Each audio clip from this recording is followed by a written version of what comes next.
menentukan taraf sesuatu hadis tu, sama ada hadis tu hadis sahih ke, hasan ke, dhaif ke, maksudnya hadis diterima atau dia pun ditolak melalui kasyaf atau mimpi. Nak tahu taraf hadis tu tapi melalui mimpi ataupun kasyaf, boleh ke tidak tu? Okey, silakan. Baik, alhamdulillah. Terima kasih Ustaz Hilmi, dan terima kasih kepada yang bertanya. Sahabat saya Al-Fadhil Mursyid, Ustaz Mursyid Zafarullah. Barakallahu fiik.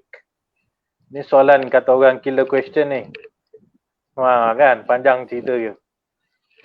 Secara ringkas ni tuan-tuan dan puan, yang baru-baru ni kepada yang perasan lah. Baru-baru ni timbul satu isu ilmu lah, isu ilmiah ya. Isu ilmiah.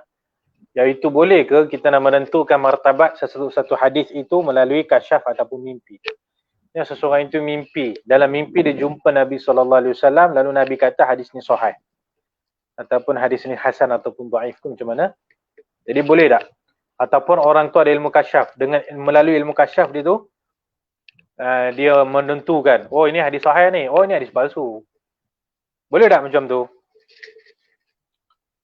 Jadi banyaklah pandangan-pandangan para ulama dalam hal ini.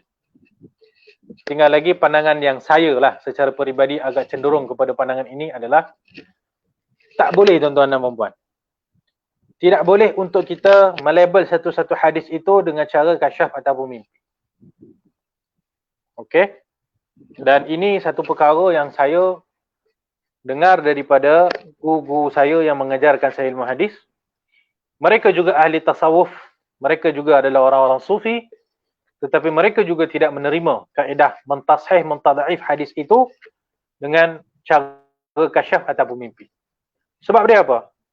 Sebabnya tuan-tuan dan puan, setiap satu bidang ilmu itu ada disiplinnya tersendiri, ada kaedah-kaedahnya sendiri, ada cara-cara dia sendiri yang kita tak boleh langgar. Untuk menentukan darjat ilmu hadis itu, caranya ada 5. Ini je, 5 ni saja yang perlu diperhatikan untuk meletakkan label hadis. Perawi yang adil, perawi yang dhabit sanad yang muttasil, tidak ada syaz, tidak ada illah. 5 syarat. Cukup 5 syarat ni hadis tu sahih. Tak cukup 5 syarat boleh jadi hasan, boleh jadi dhaif, bahkan boleh jadi palsu. Inilah disiplin di dalam menentukan kedudukan sesebuah hadis. Kalau kita kata boleh untuk menghukum hadis itu dengan cara kasyaf, maka semua orang boleh mendakwa, saya ni kasyaf, kau tahu tak? Jadi dengan melalui kasyaf ni saya rasa hadis ni bukan palsu, hadis ni sahih. Ulama lain dah kata palsu. Tak, mereka tak ada kasyaf, saya ada kasyaf. Saya kata hadis ni sahih. Jadi dia melanggar disiplin, dia melanggar ahli bidang tu, iaitu ulama hadis tu sendiri. Dan satu lagi persoalan yang lebih besar daripada itu tuan-tuan dan puan-puan, yang memerlukan kepada kajian adalah kasyaf ni, adakah kasyaf ini mesti kena betul? Ada tak kasyaf yang salah? Ada kasyaf yang salah tuan-tuan dan puan-puan. Kasyaf pun boleh silap. Ini cerita dia boleh tahan. Cerita dia agak panjang lah. Ya. Kasyaf ni pun boleh salah tuan-tuan dan puan-puan. Sebab apa? Kerana kasyaf ini hukumnya tidak maksum. Tidak ada ismah pada kasyaf itu. Apatah lagi mimpi. Mimpi lagilah senang terganggu dengan kehadiran syaitan dan sebagainya. Mimpi atau kasyaf itu tidak maksum. Jadi dia terdedah kepada salah dan juga betul. Kalau ada orang mendakwa, Ustaz, mana boleh kasyaf itu salah? Ada orang kata kasyaf itu mesti betul. Itu boleh menggelincirkan akidah. Sebab apa? Sebab dia dah menyamakan kasyaf dengan Quran, sunnah, wahyu daripada Allah Ta'ala. Kasyaf itu wahyu ke tidak? Tak kan? Jadi dia terdedah kepada salah dan juga betul.